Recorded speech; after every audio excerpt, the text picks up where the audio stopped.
On the 2nd of August, 2017, at approximately 5:15 p.m., 21-year-old Savannah Gold left her parents' home and drove to San Jose Boulevard in Jacksonville, Florida. She had a 5:30 shift at the Bonefish Grill, a casual seafood restaurant where she worked as a waitress. But on this occasion, she never showed up. It was a fairly quiet Wednesday afternoon at the diner. Her absence wasn't too much of a strain, so the on-duty supervisor simply took her hours off the roster for that day and thought nothing else of it. Suspicions only arose roughly 1 hour and 15 minutes after Savannah had left the house, as her father received a text message from her phone number.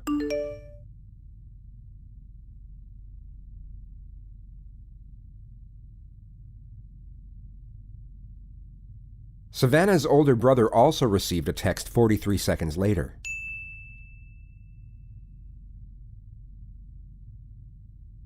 Although both texts came from Savannah's number, her family knew right away that something wasn't right. She had just left the house in what appeared to be very high spirits, but now proclaimed to be running away with an unidentified man without packing so much as a change of clothes. Not only that, but the text messages were riddled with errors and composed in a completely different way to how she would normally write. Her phone was switched off when they tried calling just minutes after receiving the texts, so they immediately called her place of work and found out that she hadn't shown up. It was at that point they called police and filed a missing persons report. Savannah had been gone for less than 2 hours. Roughly 40 minutes later, her car was found unlocked and abandoned in the Bonefish Grill parking lot, and the only thing missing was her phone. Her wallet, ID, and a number of other valuable items had not been taken. Investigators went through the parking lot surveillance tapes and discovered what would then become the primary piece of evidence for the case. The majority of footage remains undisclosed to the public, but a detailed description of what occurred has already been released. What we know is that Savannah parked her car and stepped out of the vehicle at exactly 5:31 p.m. She then walked over to another vehicle and conversed with the occupant for 14 minutes through the driver's side window. She then got into the back seat of said vehicle at 5:45 p.m. 14 seconds later, the car began to shake sporadically as if some type of struggle was occurring inside. The rear door swung open 3 times, but was immediately and forcefully shut each time. It appeared as though someone was attempting to get out, but couldn't. This lasted for 49 seconds until the vehicle suddenly stopped moving. A male figure was then seen getting out and proceeded to walk over to Savannah's car that was 20 feet away. The surveillance was grainy, and the person could not be identified from the footage alone. All that police could ascertain was that he had short brown hair and was roughly 5'11". The unidentified person reached into Savannah's car and took out what police believed was her phone. He then slashed the front tire with a knife before walking back to his own vehicle. He got in and drove away from the scene at exactly 6:04 p.m. Savannah was never seen exiting the car. This was a crucial piece of evidence, and essentially all investigators had to go on. They had to find out who the man was in the video, and fast, but they also had to be careful in how they conducted their investigation. They couldn't let anyone find out they had this footage in their possession, as knowing this information could allow a suspect to alter their alibi to fit with the evidence. This would take a significant advantage away from investigators during interrogation, and would hinder their ability to build a case to a considerable degree. Over the following 2 days, investigators briefly interviewed all the staff at the Bonefish Grill. For the most part, these encounters consisted of just 3 questions. When was the last time you saw Savannah? Do you know where she is? And is there anything you know that could help with our investigation? Within 48 hours, they had 3 potential suspects, whose names were then ran through the motor insurance database. The first suspect didn't have a license. The second suspect owned a bright red 2001 Jeep Cherokee, while the third suspect was registered to a 2012 silver Chevy Malibu, an identical match to the vehicle seen on surveillance. His name was Rodarte. He was 28 years old and was both the manager and head chef at the Bonefish Grill. Coincidentally, he was the first person to be interviewed at the diner about Savannah's disappearance, where he told investigators that he hadn't seen her in about 3 weeks and knew nothing of her current whereabouts. It was only from his co-workers that police discovered he was having an on and off relationship with Savannah for the last 8 months, despite it being against company policy. From what investigators could gather, this was a very popular individual, rising fast through the ranks of his chosen profession. He was known for his charm and charisma amongst his colleagues, and also had a lot of success when it came to the opposite sex. On all accounts, his life seemed to be going very well, but he was now the prime suspect in a kidnapping investigation, and the Jacksonville Sheriff's Office planned their next steps in meticulous detail. At around 5:15 p.m. on August 5th, police arrested Rodarte while midway through his shift at work. They told him it was for an outstanding traffic warrant and took him to the JSO police department. Can you do me a favor? I'm going to have you take that apron off, too,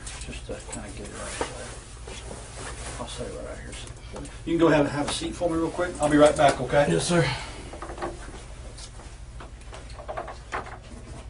The officer said he would be right back, yet Lee was left to sit there for 90 minutes with nothing but his own thoughts to keep him company. Now, think of yourself in his position, and presume you were guilty of whatever happened to Savannah, and that whatever happened was something truly horrific. In the present moment, you have just been arrested for an outstanding traffic warrant, yet you were interviewed the day before about your coworker's disappearance. 1,000,001 things will be running through your mind about what could happen next, and as each second ticks by, the anxiety this will cause will begin to fester and slowly intensify. However, the optimism of uncertainty would still be present. There would still be hope, but this hope is about to be dashed.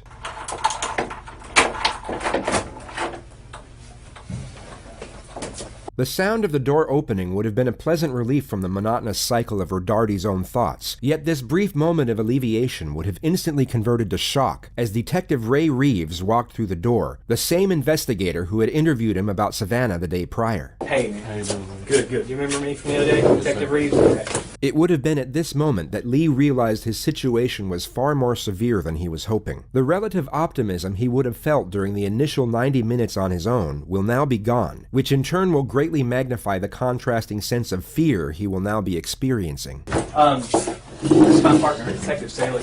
She was interviewing some of the other folks, waiters and other staff people the other day, so she didn't get a chance to come in at the time.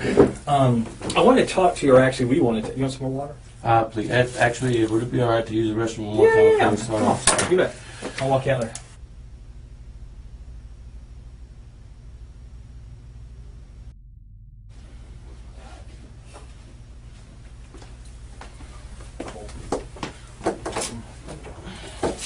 You want some water? Please. That'd be all right. Yeah. We got water.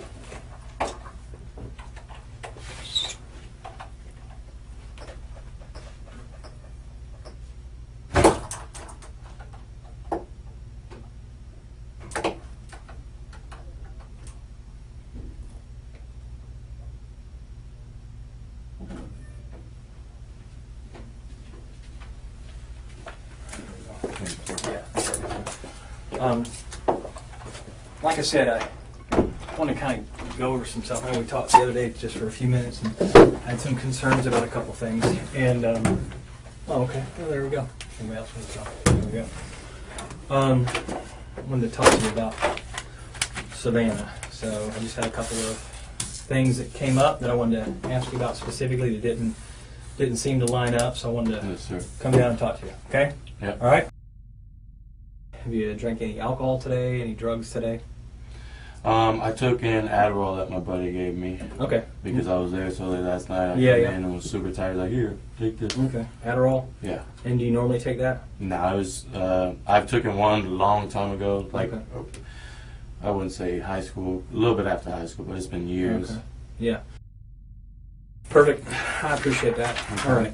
So, Savannah, you said that you knew her and you guys had, you knew her from work. I mean, just kind of fill me in with that. How long have you known her? Like I said, The detective starts off with an open-ended question. This gives the suspect total freedom and flexibility in how they wish to respond. It's commonly believed that people with nothing to hide are likely to give a short and concise response to these types of questions. For example, if Lee was completely unconcerned with what was going on, he could respond in 3 short sentences. I met her from work. I've known her for 2 years. We dated for a bit. To the contrary, if an individual does have something to hide, they are more likely to give a lengthy and detailed response. The simple reasoning behind this is that they are seeking approval. Imagine yourself in a job interview and you're asked an open-ended question, such as, "Tell me about yourself." You would feel the need to be thorough in order to please your potential employer. The psychological premise is exactly the same with regard to police interrogations, albeit under completely different circumstances. Guilty subjects will see the interrogator as an imminent threat, and will therefore attempt to appease this threat to prevent further aggression. Truthful subjects will have no fear nor concern with regard to the same element. They would see the interrogator as a mere inconvenience as opposed to a threat. I've known her obviously since you started working there. I would say probably about 8 months ago, Yeah. or so, we started hanging out outside of work. And at the time, I had a girlfriend. But I kind of, we kind of connected, me and Savannah. So we hung out a little bit here and there. Got pretty close. We come from, I guess, somewhat similar backgrounds, I guess you should say. Okay. She didn't have it the best growing up, neither did I. So we kind of connected, hung out for a little while, and then she started using drugs a lot. Okay. Now, I used them with her, not the same drugs that she used all the time, but I did them with her a couple times, and then she started to get heavy into them. And oh, gotcha. Okay.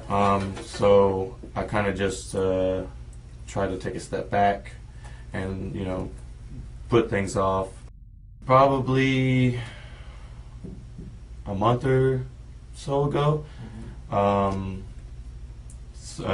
saw Savannah at work, and she looked healthy again. She gained a little bit of weight, and just friendly talk at work. Telling her, hope everything's been good. And she told me, that I guess she did a lot of drugs and ended up in the hospital. She ended up missing I want to say a couple of days, 3 or 4 days from work. Oh, okay.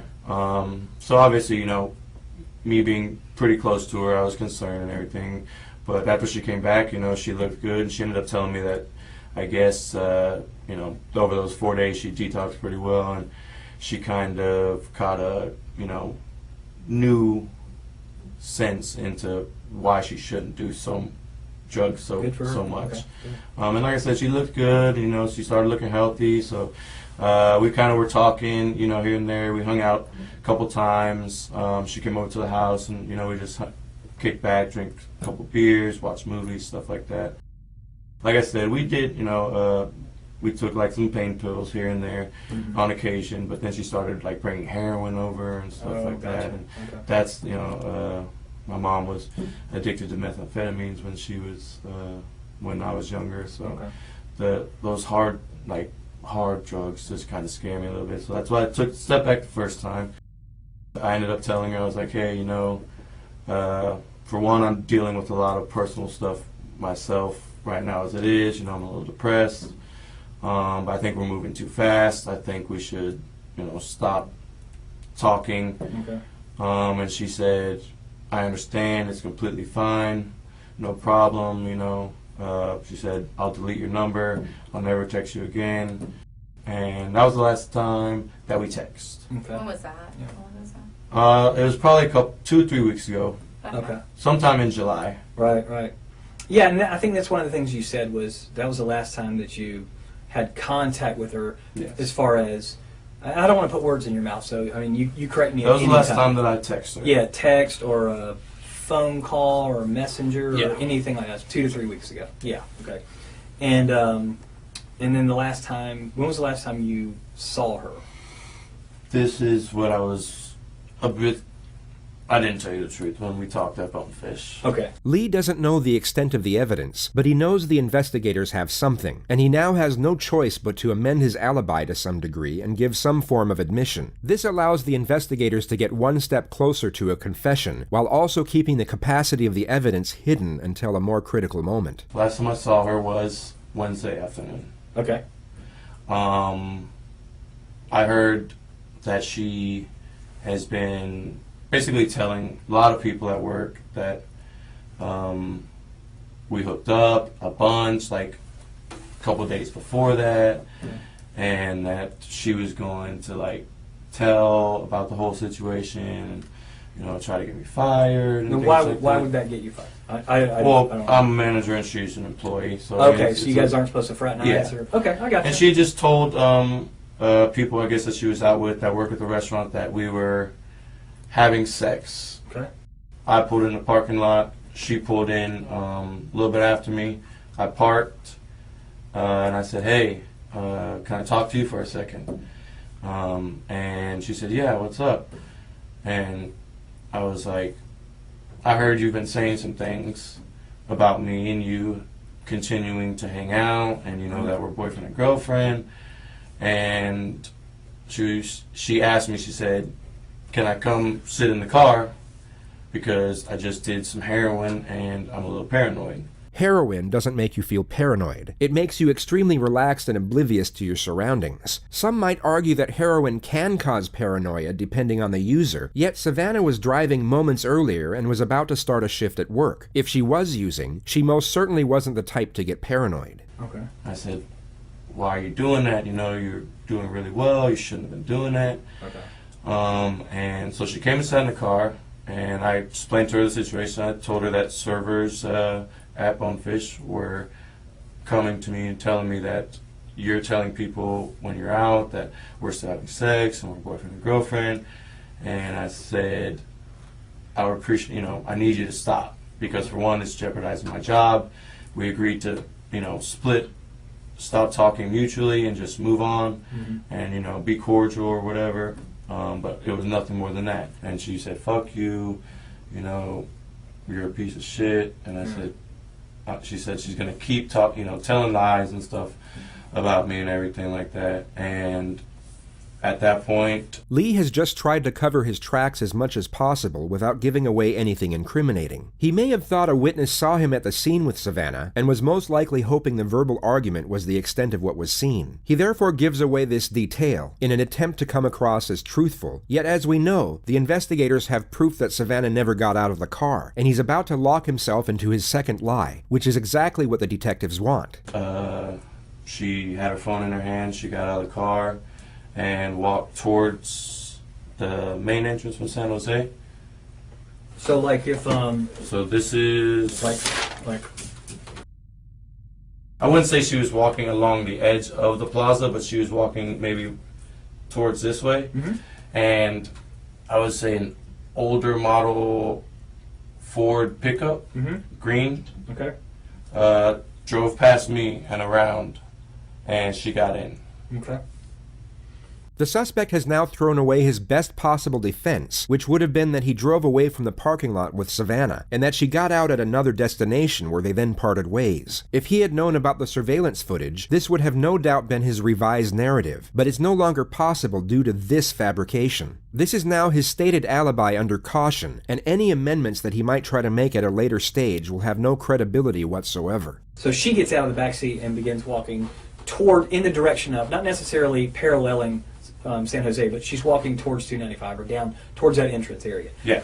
And then she's got her phone, and you said you thought she was calling somebody? The detective knows this alibi is completely fabricated, so you might be wondering why he's inquiring into it further. The truth is that he's not actually inquiring, only pretending to. The suspect's responses to these questions are of no importance, and the detective is not information gathering. He's simply getting the suspect to let his guard down as much as possible by making him think that he is being believed. As the suspect continues to convey this made-up narrative, his anxiety will slowly diminish. His belief that he is fooling the detectives will increase, and his heightened state of mind will decrease as a result. This is a well-known strategy, and the reason for this strategy is because the detective is about to initiate the first confrontation. He wants to catch the suspect completely off guard. She had it in her hand and looked like, I couldn't tell if she was texting or not or anything. But she had her phone out. Yeah, she had her phone out and was looking at it, and then it looked like she was going to put it up to her ear, and then the green truck came around. Okay. And how long do you think it was between the time that she got out and started using her phone till that green truck pulled up? This goes on for roughly 90 seconds, and Rodarte appears to be considerably more at ease. 295 all the way to Beach Boulevard to Grove Park, and then Grove Park. How long does that usually take you? Depending on traffic, obviously. I think it usually takes me about 25 minutes or so. Okay. What happened to your neck? We see a very sharp and very sudden switch. The suspect is taken from feeling assured to once again feeling threatened. It's believed that when the immediate shift from one emotion to the next is so extreme, a suspect can become disoriented, and their ability to think critically can be affected. In other words, it's much harder for them to think up lies on the spot or fabricate emotion in a convincing manner. That was self-inflicted, actually. After a long, nervous breath, he takes 3 seconds to respond, yet somewhat saves himself with the answer. The fact he stated his injuries were self-inflicted could give reason for the nervous breath and his hesitation to respond, as self-harm is a taboo subject, and some might be embarrassed or even ashamed to admit to it. The detective recognizes this and immediately puts him back on the spot. Why? I just have been having kind of a hard time. To your neck? I couldn't. The first interjection from the female detective. She alludes to the fact that the neck is an unusual place for a self-inflicted injury, essentially stating that she's not buying it, but also refrains from applying too much pressure, which is being saved for a more pivotal moment at a later stage. Yeah, I did. And What did you use? a knife. When did you do that? Some time in July. You did that in July and it's still Yeah. bloody?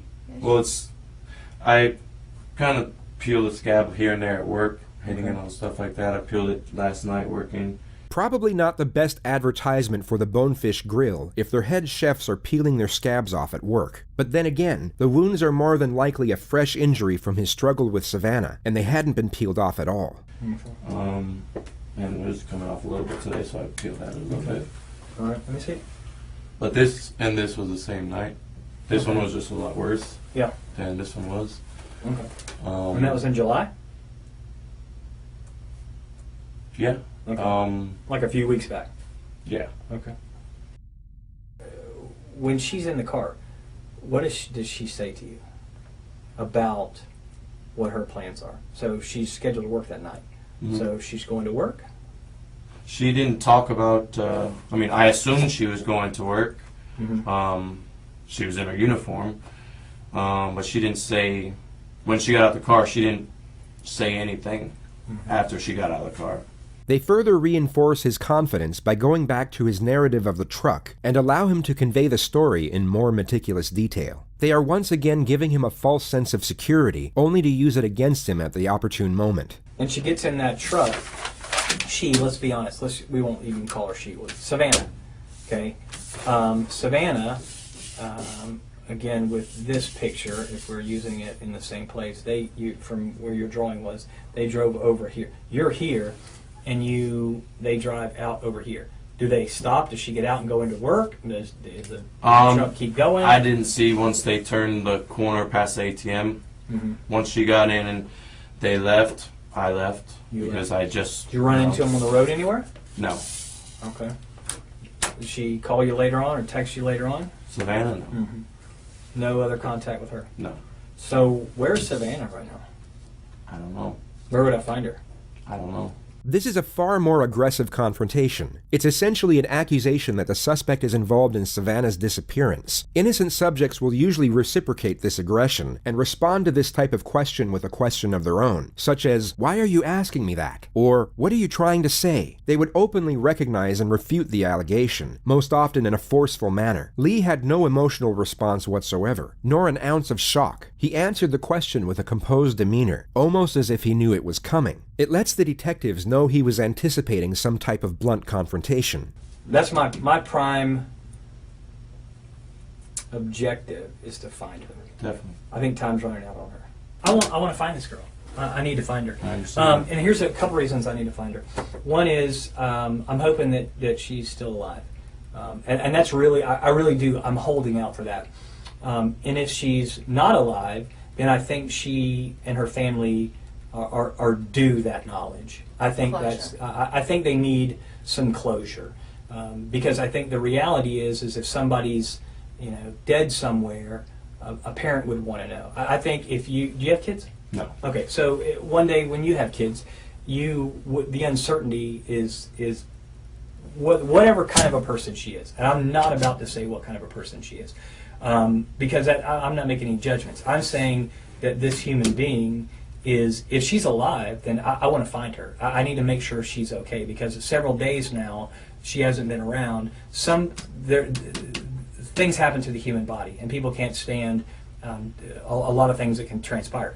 But the other thing is, if she's not, this family deserves better than this. This family deserves better than somebody who works with her and who's got knowledge and won't tell the police because they're worried about their own ass. because that's pretty cheap. I'm gonna be honest with you. And I agree. your feelings in it, I don't really care about your feelings. What I care about is finding her. So where is she? I don't know where she is. Where is Savannah? I don't know. I need to know where Savannah is so I can don't let know her family where know. she is. You don't know because you had something done with her and you weren't involved in that part? I don't know. Tell me something. What can I work with? I told you the last time I saw her. But that's not true because we have proof. This moment would have been rehearsed multiple times before the interrogation started. The investigators would have planned who would reveal the surveillance to the suspect, and at roughly what moment. The suspect had been confronted multiple times, and the situation was now fully transparent, yet he continued to maintain his innocence by clinging on to his narrative. It becomes evident that he isn't going to budge, so the female detective takes the initiative. She reveals their final and most substantial piece of evidence for the purpose of maximizing the pressure. We have proof. And that's why we're sitting here, Lee. At this point, we need this for her. I mean, I look at that little girl and I think of my little girl. My little girl who's her age. That's who I think about. If that was my little girl, I couldn't imagine. I don't care what she said about you or whatever, but my little girl is that age. Maybe And you're not telling the truth. Maybe something gets out of hand in the car. I didn't do anything. Okay, you didn't do Okay, anything, but she was okay. in your car. She never got out of your car. She never got out of your car. Lee? We're not saying that you did anything. I'm trying to find her. I didn't say you I did don't know anything. where she is. Well, we can prove that you left with her in the car. So please, do everybody this. a favor and just tell us. Where is she? I don't know. You got to be able to be able to separate. We're not sitting here saying you did anything to her. I don't know. She's on drugs. Maybe she passed. I don't know. I'm not in that car with you guys. I know that she's in that car with you. I have proof of all of this. Okay, let me ask you, Lee. Then tell us now if you're being an honest man. Are you being honest? Yes. Okay, well, let's start being honest. She never got out of your back seat, Lee. She never got out of your back seat. Video cameras don't lie. Lee. How do you know? How do you think I know this information, Lee? I wasn't there, but a video camera caught it. Tell me what happened. I don't know. What happened to her? Was it an overdose? Is that what happened? I don't know. I'm not in the car with you guys. You just said she was in your car and she had admittedly had done heroin. This is a cross between the how and why solution and the alternative question. Both are used to lower the gauge of admission for the purpose of getting one foot in the door, which will then become the new foundation for building the case. The how and why solution essentially blames the victim, while at the same time minimizes the motivations behind the crime. The alternative question plants a seed in the suspect's mind, where they are given an alternative and far more morally accepting choice for what happened. It's a smart move, yet the suspect doesn't fall for it on this occasion. Bodies overdose all the time. Is that what happens? Does she overdose? Okay, well, tell us when you left with her in the car, because that is what is shown. We can't make up that. We can't falsify a video camera, Lee. I'm not lying to you, because you know I'm telling the truth, because you know that's what's on the video. How else would I know that? I don't, unless I have the video. Where did you go with her? I didn't go anywhere with her. You did. No. You did. So the video camera's lying? I don't know this. I mean, Well, I'm telling you. The surveillance footage was no doubt incriminating evidence, yet wouldn't close out a case on its own that easily. The investigators need a confession, and continue to apply pressure in a relentless manner. They attack the suspect's character, while simultaneously appealing to his sense of morality. I'm telling you, I'm not lying to you. I'm not making that up. That's why I'm so passionate about this. This is someone's child. You might not have kids, but damn it, she's someone's kid. We're fact finders, Lee. I don't have anything personal against you. No, not at all. I mean, it's We're over. just fact finders. Tell us We're what just happened. doing Where our is she? job. No, no. Where did you go with her? Where did you go with her, Lee? Be human. You're a human. You're a man. Where did you go with her? I know you're not that cruel inside. Seriously. Where did you go with her? Maybe you Please. maybe you don't know where she is now. Where did you go with her? Please. I'm begging you, Lee. Please. Please tell us. Please don't make us waste any more of our time. Just tell us. Please tell us. Please. I'm begging you. I know you're not evil. Just tell us where she is. I'm begging you. Please. Please. Can you please just tell me? Where did you go with her then? Can you At least tell us that. at least tell us that part? Where did you go with her afterwards? She didn't get out of your car, and you know that obviously because I and know we do that. too. That's why we're here. Just tell us where. Where did you go with her?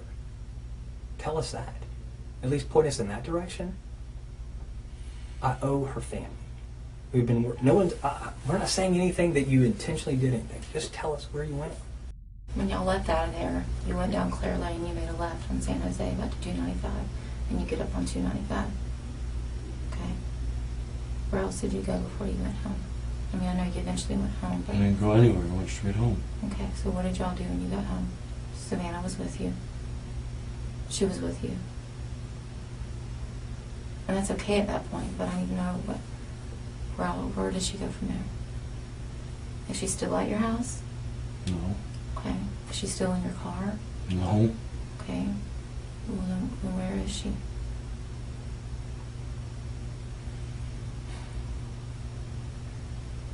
I don't know where she is. Okay, then where did you last drop her off at? I didn't drop her off.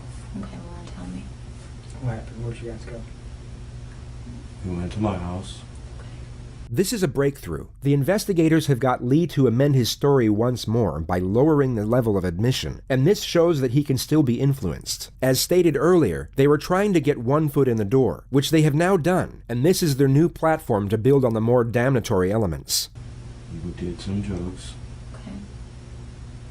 hung out for a little, and then she said she was going to catch an Uber home. What was going on in the Didn't back do seat? anything to What was you know. going on in the back seat? For the doors to be kicked open. She kicked open that door 3 times, Lee. She kicked it. We saw it. Where's Savannah? I don't know. You do know. Lee, we understand. Listen, we understand. We're not trying to hinge you up on anything, man. I'm telling you, I'm thinking about this girl and her family. And your family. She was serving.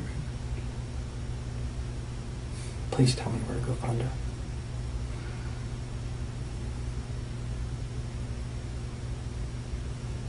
That's how people remember you.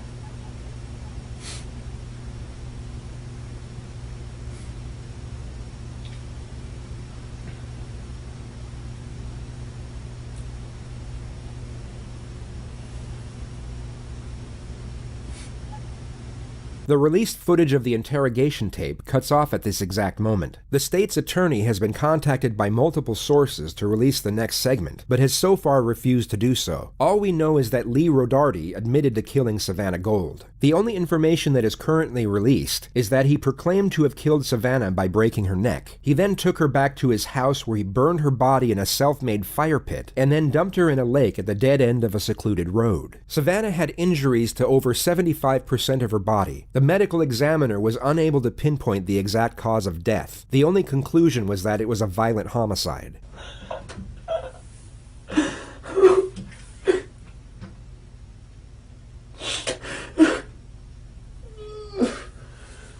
The segment of admission was cut, yet the JSO released the footage that came just moments after. It shows a human being experiencing an emotional reckoning so overwhelming, while also trying to process the terrifying nature of his immediate situation.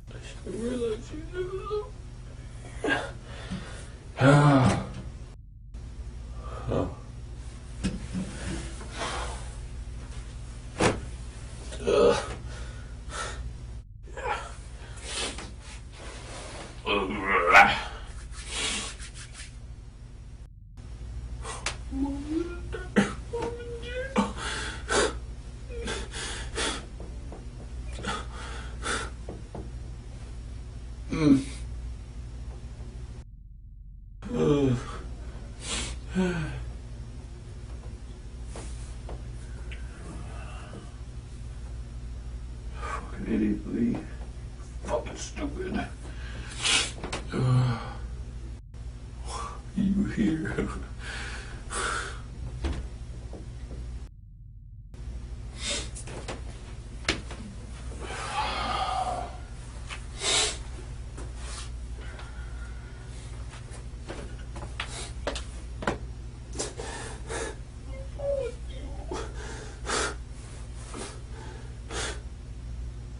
The instant anguish over his decision to confess, combined with the looming prospect of what lays ahead, will have forged a unique emotional distress that very few will ever experience. It's a harrowing sight, and under different circumstances would be extremely difficult for most people to witness. Yet we are now couched within the context of events that led up to this moment, and this will make its observation far more tolerable, but by no means easy.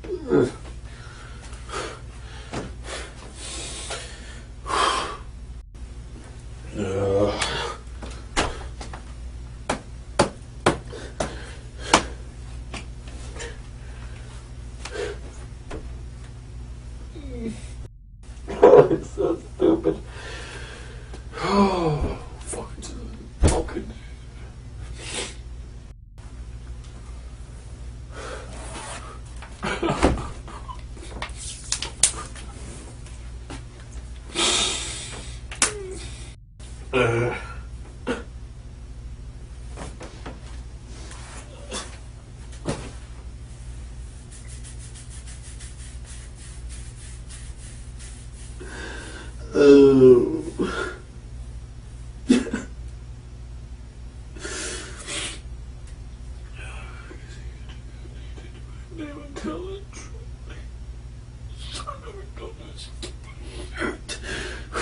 Oh, no.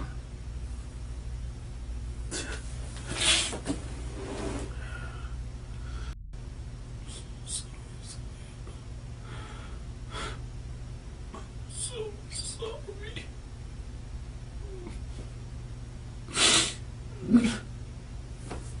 Stop. That's fucking killed in jail.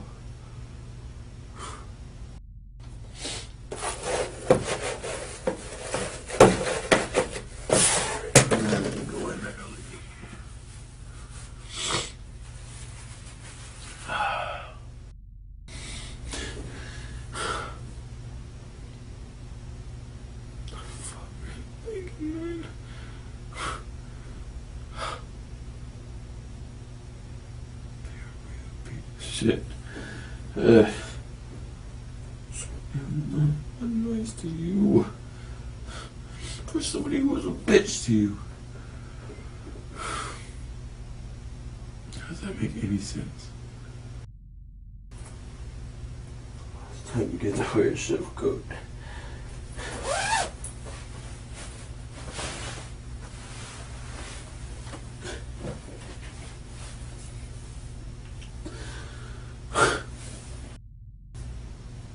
Not supposed to be you. It's not supposed to be you, Lee. It's supposed to make something of your fucking life.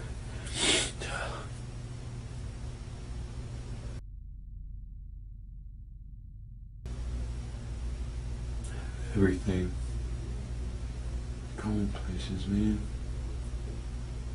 Your fucking head. Could've just told her to leave me alone.